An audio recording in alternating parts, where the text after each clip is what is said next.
ajonjolí de todos los moles. Dramón con Edmundo Jacobo, que ahora ya se va, pero estuvo ahora sí que unos días fuera del instituto por la entrada en vigor del Plan B de reforma electoral. Hizo todo lo posible para regresar, no sé cuántos amparos puso, un amparo por cada lágrima derramada por parte de la y luego se senadora echó para Patricia atrás, Mercado. ¿no? Sí, y bueno, pues ¿Cómo ahora dice que se va el 3 de abril de la mano de Lorenzo Córdoba y Ciro Murayama. La pregunta es, ¿regresó por la liquidación? ¿Por qué se va? En todo caso, ¿hay algo que esconder? Todo extraño, ¿no? Sí, un dato que es interesante es que esta renuncia se presenta en paralelo a una reunión que tiene ya la Jucopo con el órgano interno de control del INE, en donde pues salen las irregularidades y las investigaciones que están en curso y salen informaciones pues que tienen que ver con una administración irregular o cuando menos digna de ser investigable por parte del instituto que él administraba. Entonces, bueno, esta es una parte y otra, pues también todo este asunto de si iba a alcanzar a que le dieran su finiquito o no en función de los nuevos consejeros que iban a llegar. No sé, esa es una pura especulación. Es pura especulación. Pero sí. Fíjate que algo de lo que comentó, o sea, ya en esta conferencia despedida, dice que pues está bien que los consejeros ganen lo que ganan, más de lo que obtiene el presidente, así como también el propio secretario ejecutivo del INE, porque ellos realizan un trabajo de alta intensidad. Muy y yo diría, intenso. a ver, trabajo de alta intensidad, un obrero, un albañil, un campesino, un ama de casa, esos son trabajos de alta intensidad. Que no nos venga Edmundo Jacobo con que reunirse con Alito, descorchar un buen vino es de alta intensidad, o sea, puros acuerdos. Y además tienen a personas abajo en la talacha escribiendo, ¿no? Todas las denuncias en su caso. O sea, ellos nada más deliberan, alta intensidad, y por eso deben de ganar dentro de la burocracia dorada millonadas. Sí, no, además si te comparas por ejemplo, con el presidente, que ganan más que el presidente. O sea, ¿quién se puede comparar con la intensidad de las labores del presidente? Pero bueno, él da otra explicación. Él da la explicación de que debido a toda esta discusión alrededor del Plan B y la embestida de Morena, ¿no? Así lo plantea, pues quedó expuesto en un puesto que finalmente él califica como técnico y que tenía que ser de bajo perfil, pues, o sea, por mucho tiempo fue de bajo perfil y pasaron muchas cosas ahí en ese bajo perfil. Ahora que se han develado, pues dicen, no, yo ya, o sea, esto se está convirtiendo en una cosa política eminentemente, ya no técnica, yo no puedo ejercer así mi labor. Esa es la explicación que da ayer en esta conferencia de prensa. Vamos a escuchar un fragmento de lo que dijo. Estoy aquí para anunciar y explicar de manera muy puntual las razones por las cuales he presentado al consejero presidente mi renuncia al cargo de secretario ejecutivo del Instituto Nacional Electoral con efectos a partir del próximo 3 de abril. También dijo que esa jugosa liquidación que se lleva, además no aclaró la cifra, pero dice, no es un pecado. O sea, en todo caso vamos a lo que dice la Constitución. ¿Por qué ganan más que el presidente si la Constitución dice que no pueden ganar más que el presidente? Dejemos la parte moral, la parte técnica, que le gusta mucho la palabra al señor Edmundo Jacobo. ¿Por qué están violando la ley? O sea, ahí no tienen ellos una explicación clara. Y después dice Edmundo Jacobo que lo vamos a ver más adelante en otra trinchera defendiendo la democracia. Ahora sí que casi le dice a Claudio X González, aquí estoy, ¿no? Puedo ser uno de tus cuadros, alguien... cuando menos un sonidero, alguien que anime las fiestas conservadoras. Seguramente lo vamos a ver en eventos opositores, para que no nos digan después que el árbitro era neutral, que el árbitro era imparcial y que fue la embestida de la 4T la que obligó, ¿no?, a definirse hacia un lado. Es muy claro que jugaron de lado, tanto Lorenzo Córdoba como Ciro Murayama y Edmundo Jacobo, jugaron del lado de la agenda de los conservadores, de la oposición, ¿no? Sí, por eso dice el presidente, claro, tiene todo el derecho de renunciar, pero un poco sí es evidente que lo está haciendo en función de que ya no pueden tener los privilegios que antes tenían y de que ahora hay un diálogo circular en donde las cosas se exponen, se replican y donde pues también en medio de eso pues hay algo de vergüenza o algunas cosas que hay que aclarar. No pueden seguir como antes, ¿no? Pues 14 años así en el anonimato, pues está bien padre, ¿no? De repente. Entonces, eso plantea el presidente, pero rápidamente vamos a escuchar justo esto que planteó Edmundo Jacobo sobre su salario, ¿no? No hay pecado, aquí pues no nos deberían de acusar de que estamos como burocracia dorada ganando mucho, sí. No veo en esto... Perdón, soy ateo, pero voy a decirlo. No veo ningún pecado, al contrario, es una conquista. Y la verdad, creo que lo que se siembra con esto es simplemente un discurso que pretende minar al árbitro electoral, porque tal vez a algunas personas les moleste que el árbitro electoral se crea que es un órgano autónomo e independiente y actúe en consecuencia como lo mandata la Constitución. Pues bueno, a él no le importa. No hay pecado. No. Además es el que firma. Él firma los cheques, sí. ¿no? Él es el del dinero, por eso lo quiere tanto. Lorenzo Córdoba dice, le debe mucho la democracia y el pueblo de México a este señor. Yo dije, ¿todavía le debemos más? O sea, hay que hacer la vaquita. ¿De qué hablan? Porque ellos hablan de dinero. ¿O a poco les interesa la parte moral? Pues no les interesa. Él dice... Edmundo Jacobo que no hay pecado en todo esto. Sí, pero dice que no hay pecado y al mismo tiempo no dice, digamos, el monto con el que se va a ir. Finalmente eso no lo clarifica y por eso hoy el presidente, y a propósito de este desglose que sacó desde ayer el diputado Mario Yergo, pues hace detalladamente, pues, las cuentas, digamos, de con cuánto se va a ir. También Edmundo Jacobo con estas prestaciones que son no solamente escandalosas, sino que fueron ya canceladas en todo el resto del gobierno, salvo por estos órganos autónomos. Vamos a ver. Ahora vamos a ver al presidente, pero nada más rápidamente también destacar, dice este señor que él considera que llegó su tiempo después de 15 años, después de prácticamente... ¿no? O sea, estamos hablando 15 años, son casi 3 sexenios. Dice, ya llegó mi tiempo y voy a dar un paso al costado. Pero miren, aquí están las cuentas, por ejemplo, ya de lo que te referías, estimada Azul, del representante de Morena ante el INE, Mario Yergo, da a conocer, pues, cómo está el desglose, el aguinaldo y el total de finiquito estimado. Esto estamos hablando de un estimado, ¿no? Insistir, porque no son datos... que el propio INE haya clarificado y haya verificado. Pero se hace una proyección de acuerdo a la ley y también de acuerdo al famoso cochinito, esto que van ahorrando y cada peso que ponen, otro más pone el Estado mexicano, es decir, nosotros los contribuyentes, ¿no? Y aquí están los números. El seguro de compensación por término de el seguro de separación individualizado, ¿no? Este es al que más se ha referido el presidente, porque dice, finalmente los finiquitos en función de, claro, altos salarios y todo, llegan a ciertos montos que sí son onerosos, pero no son este escándalo como este seguro de separación individualizado, que junta lo que uno puede dar, el peso que uno puede dar y que el gobierno te lo duplica, ¿no? Y ahí ya llegamos a 8,179,200 pesos, que ya en el conjunto con lo otro, entonces dan un monto de 10 millones de pesos. Es que ¿quién se va con esa liquidación en la vida?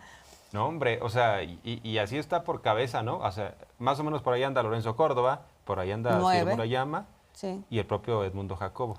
Y o sea, a la mera hora Edmundo Jacobo sale con más que Lorenzo Córdoba y que con Ciro Murayama. Y el presidente, pues con toda razón dice, esto se quitó ya hace mucho tiempo. Yo no me voy a ir con esas liquidaciones, ¿no? A ver, vamos a escuchar lo que dije. Ahora sí. Ni Obama se fue con eso, ¿no? Ahora sí lo tenemos, vamos a ver. Cuesta la simulación democrática. Cuesta el mantener, como era antes, una oligarquía con fachada de democracia. Pero lo específico, para los que nos están viendo, está por terminar el presidente del Consejo del INE y otros consejeros. Se van a llevar por ese fondo de ahorro más de 10 millones de pesos cada uno. No han querido informarlo. ¿Por qué estas excepciones? Bueno, que todos sepan que ya en el Poder Ejecutivo todo eso se canceló. Ya no hay ese fondo de ahorro. Yo no me voy a llevar 10 millones porque ya se prohibió. Este es el finiquito.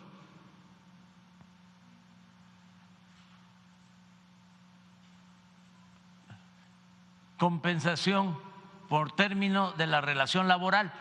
Esto es lo que los trabajadores en general reciben o tienen derecho, desde luego, en la proporción de su salario. El total del finiquito, vamos a decir, laboral, por 14 años o más de estar ahí, bruto 3.269.000. Ya con descuentos 2.325.000 se va a llevar por esto. Es bastante, porque son 14, 15 años y con sueldos elevados. Pero no se compara, y eso es lo que quiero dejar de manifiesto, con el seguro de separación individualizado, así se llama. Bueno, en ese seguro está el truco, ¿no? Ahí es donde se infla la La cuenta. letra chiquita se infla poquito, nada más 8 millones. Bueno, le decíamos que esta conferencia de prensa de Edmundo Jacobo con su renuncia se da pues más o menos en paralelo o un poquito después de este encuentro que tuvo la Jucopo de Morena con el órgano interno de control del INE. Ahí hay varios momentos, en uno de ellos la diputada Julieta Ramírez de Morena habla justamente de los ahorros que ha estado generando el INE, que ascienden a un 20% y que luego ese dinero no lo regresan como tendría que ser por ley. El INE genera hasta 20% de ahorros anuales. Repito, el INE genera hasta 20% de ahorros anuales, pero no para devolverlos a la Tesorería Federal como deberían. Lo hacen para esconderlo en fideicomisos que después ya no sabemos qué pasa con ese presupuesto y ese recurso que es público, es del pueblo. Yo quiero preguntarle, señor Contralor, si usted ha sufrido presión por parte de los integrantes del Consejo General, de esta cúpula que domina y que es responsable de estos desfalcos y de estas irregularidades que usted hoy aquí presentado. Muchas gracias. Pues desde luego la actividad, la función fiscalizadora no es cómoda para los entes fiscalizados y estamos conscientes de eso. Sin embargo, sí debo señalarlo, diputado Hamlet, que en los últimos meses sí ha traspasado esa incomodidad y sin que sepamos quién ejerce presión, pero el órgano interno de control sí se ha sido sometido en estos últimos meses a presiones.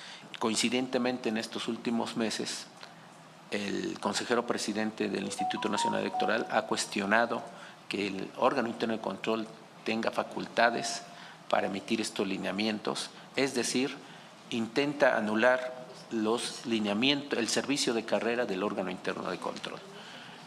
Y esto significa que pareciera que quisiera un órgano de interno de control a modo donde designa a los integrantes, a sus auditores, a sus investigadores, que los intenta designar vía regulación que realice el Consejo General o que él propone que sea el Consejo General. Lo acompañan varias consejeras y consejeros. Afortunadamente no todos los integrantes del Consejo General tienen esta visión, pero es coincidente, no sé si llamarlo presión o no, pero es coincidente que en la última etapa de la gestión del consejero presidente actual y dados la información que el órgano interno de control está obligado a dar en sus informes de gestión y de resultados, que se intenten este tipo de acciones que yo creo que sí son en contra de la rendición de cuentas en un órgano constitucional autónomo. Bueno, ahí están los guardianes de la democracia, los que castigan a los partidos políticos refugiados en su autonomía, porque se sienten un país aparte, una isla aparte, como si los recursos que utilizan no fueran públicos, no fueran de los contribuyentes, y no quieren dar explicaciones de cómo los gastan, ¿no? Sí, pero además, o sea, sí llama la atención porque son los reyes del discurso de la autonomía y de la rendición de cuentas y de la transparencia, y ahora quieren imponer a quienes los están observando, ¿no? A los integrantes del órgano interno de control desde el Consejo General del INE. Es decir, se está dando toda una investigación, hay irregularidades que son identificadas y ahora el Consejo dice, bueno, déjame cambiarte ahí unas integrantes, ¿no? Esto es lo que está básicamente denunciando el titular del órgano interno de control, lo cual es pues bastante grave. Bueno, pues estas son las cosas. Poner verificadores a modo, sí es escándalo. Así es. Porque nos refleja toda la hipocresía que hay detrás también de estos hombres, ¿no? Y que además, esto es lo que ha planteado el propio presidente López Obrador. Dice, a ver, Lorenzo Córdoba es un racista, un clasista, vean qué opina del pueblo. Y se burlan de la gente, pero tienen este discurso muy correcto del Estado de Derecho, la ley es la ley, el INE no se toca, somos la democracia, garantizamos la estabilidad política de este país. Y en el fondo lo que están haciendo es garantizar sus propios intereses y los de una oligarquía, y juegan para ella, y por eso están pintados de cuerpo entero, ¿no? Se habló, por cierto, del plan B en esta mañanera y todo lo que hay detrás, o sea, las noticias falsas que tienen que ver con la narrativa de los grupos conservadores diciendo que no se toque nada del INE y nada del sistema electoral actual, ¿no? Exacto, se hace una recopilación, por cierto, por parte de nuestros compañeros de Infodemia MX, de cuáles son, ahora sí que las últimas mentiras, las de esta semana sobre el tema del plan B. Vamos a ver. En redes sociales y medios de comunicación se ha reemprendido una campaña de desinformación en contra de las reformas a leyes secundarias electorales, conocido como el Plan B, con 3 ejes falsos. 1. Es falso que el Plan B fue suspendido definitivamente por la Suprema Corte de Justicia. Comentaristas y usuarios de redes sociales han publicado desinformación que asegura que las reformas a las leyes secundarias en materia electoral fueron desactivadas o suspendidas definitivamente para crear la falsa percepción de que los cambios no serán aplicados. Lo que determinó el ministro Javier Lainez Potisek el pasado 24 de marzo fue una suspensión temporal ante la demanda de controversia constitucional que interpuso el INE en contra del llamado Plan B. A pesar de que la Constitución señala en su artículo 105 y en la ley reglamentaria de ese artículo que son improcedentes las controversias constitucionales en materia electoral. 2. Es falso que el gobierno de México tiene un plan para apoderarse del Instituto Nacional Electoral, INE. Comentaristas, políticos y actores de la oposición aseguraron que existe un supuesto Plan C para tomar el control del INE a través de la elección de los 4 nuevos consejeros del instituto. Aseguran falsamente que este plan se echó a andar desde que Morena tomó el control del Comité Técnico de Evaluación de la Cámara de Diputados, encargado de realizar los trabajos de elección de 4 consejeros del INE. Descalifican el proceso de selección, los exámenes y las entrevistas realizadas por el comité. El proceso se realizó conforme lo establecido en el artículo 41 de la Constitución Política y de la misma manera en que fueron seleccionados los actuales consejeros del INE. 3. Falso que el INE enfrentó ataques a su autonomía o sus consejeros fueron objeto de hostigamiento. Los consejeros salientes del INE, Lorenzo Córdoba y Ciro Murayama, han declarado en medios nacionales y publicado en sus redes sociales que la reforma electoral atentaba contra la autonomía del INE y buscaba destruirlo. Incluso aseguraron que fueron víctimas de hostigamiento. La reforma electoral no desaparece al INE, busca terminar con el oneroso gasto del presupuesto y los altos salarios de la burocracia dorada del INE y también busca el ejercicio transparente de esos recursos. Además, la Constitución señala que son improcedentes las controversias constitucionales en materia electoral. Infodemia.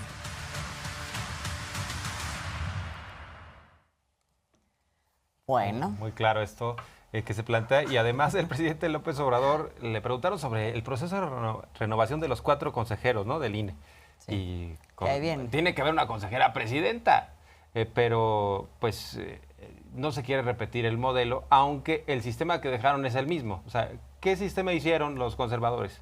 Las 2/3 partes de la Cámara de Diputados tienen que definir quiénes están al mando del INE, quiénes forman parte del Consejo. Eso se intentó cambiar a través de una reforma constitucional.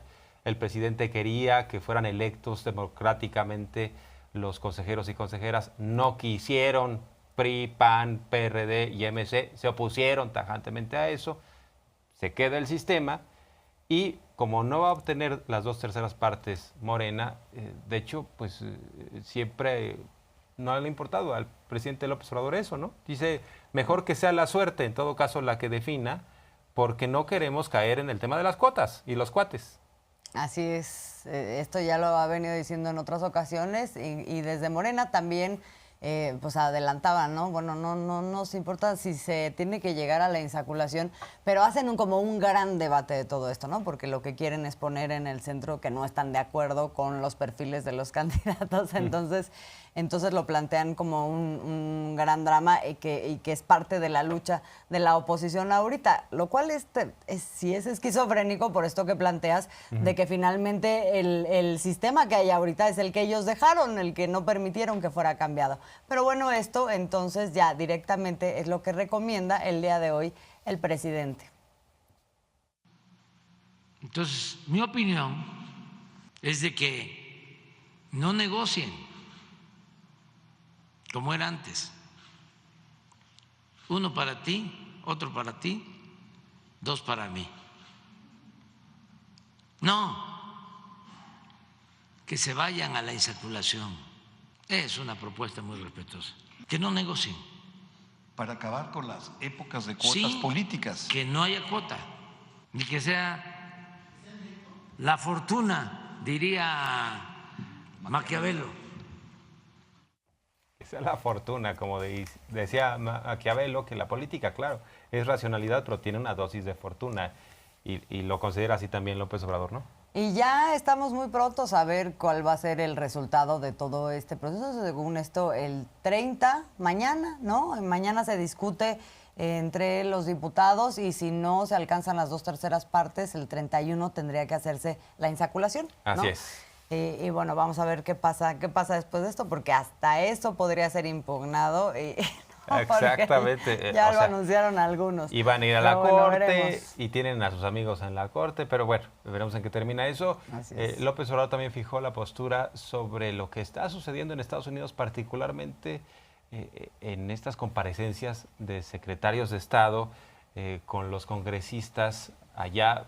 Ya estuvieron Blinken, bueno, estuvo la asesora comercial también, y los avasallan, los republicanos. Ahora le tocó a Mayorkas, el secretario del Interior, que cayó en el juego de decir que no está de acuerdo con López Obrador en que la mayoría, o más bien, hay zonas del país que están dominadas por los cárteles, ¿no?, del narcotráfico. ¿Qué dice López Obrador? No hay zonas dominadas por los cárteles.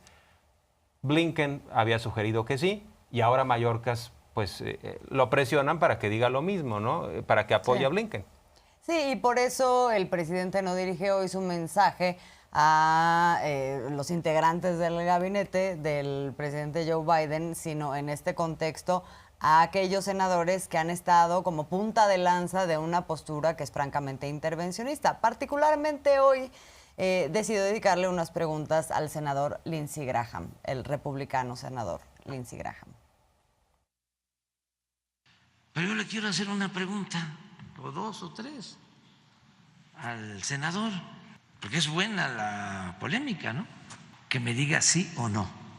¿Se consume fentanilo en Estados Unidos? ¿Sí o no? ¿Quién distribuye el fentanilo? O mejor, si hay carteles que distribuyen el fentanilo en Estados Unidos, ¿sí o no? La tercera, si los que distribuyen el fentanilo en Estados Unidos son mexicanos o estadounidenses, si se les persigue a los que distribuyen el fentanilo.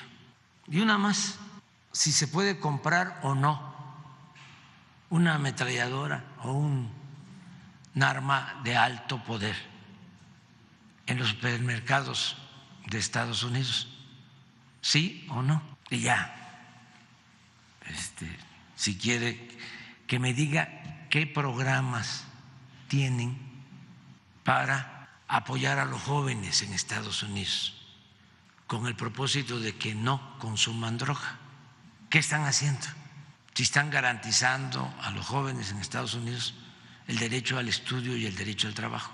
Y más, que me diga por qué no cambian ese proceder de que se abandona a los jóvenes desde la adolescencia y no se les mantiene en el hogar, que si no cree que eso le cause a los jóvenes infelicidad, desdicha, insatisfacción, y que eso sea uno de los motivos por los que se inclinen al consumo de las drogas. Porque este senador Graham dijo textual: nuestra nación, es decir, Estados Unidos, se encuentra bajo el ataque de potencias del extranjero llamados cárteles de la droga que operan en México. O sea, todo lo malo proviene de México. En México. Allá no opera ellos nada. No distribuyen droga, ¿no? Por eso estas preguntas muy pertinentes de López Obrador, sí. Que por cierto también le preguntaron sobre lo de Emilio Lozoya. Ya lo decíamos, cada que le plantean este tema, le tira la negociación a Lozoya, ¿no? Porque, o sea, como que él va en una especie de subasta, el exdirector de Pemex, diciendo: a ver, ofrezco $5 millones de reparación del daño. Y López Obrador: no, es muy poco. Oye, ¿qué pasó? No nos quiera sorprender. Después y ahora de todo el daño. Ya está poniendo $10 millones. Y todavía dice el presidente: no es muy poco. Y si lo comparamos con Ancira, que sí se comprometió a pagar más de $200 millones. Ahí va, ¿no? En abonos de a 50, de a 100 millones de dólares va pagando. Además, hay que recordar que hay dos casos abiertos en contra de Lozoya. Uno, el de agronitrogenados, en donde se está buscando el acuerdo reparatorio monetario, pero después está también el tema de Odebrecht, en donde lo que se busca es que coopere en la investigación para llegar a toda la cadena de complicidades que se dieron ahí durante el gobierno de Enrique Peña Nieto. Entonces, y de antes, ¿verdad? También. Entonces, dice el presidente: no, pues ¿cómo está ofreciendo todo el daño esto? O sea, si lo que estamos buscando nosotros es que haya una reparación integral. En el caso de Lozoya, pues lo que yo tengo entendido es que no quiere pagar la reparación del daño, o con lo que está ofreciendo, creo que $10 millones para todo lo que significó su participación como director de Pemex en muchísimas actividades ilícitas que él mismo ha revelado. $10 millones son $200 millones para todo lo que significó.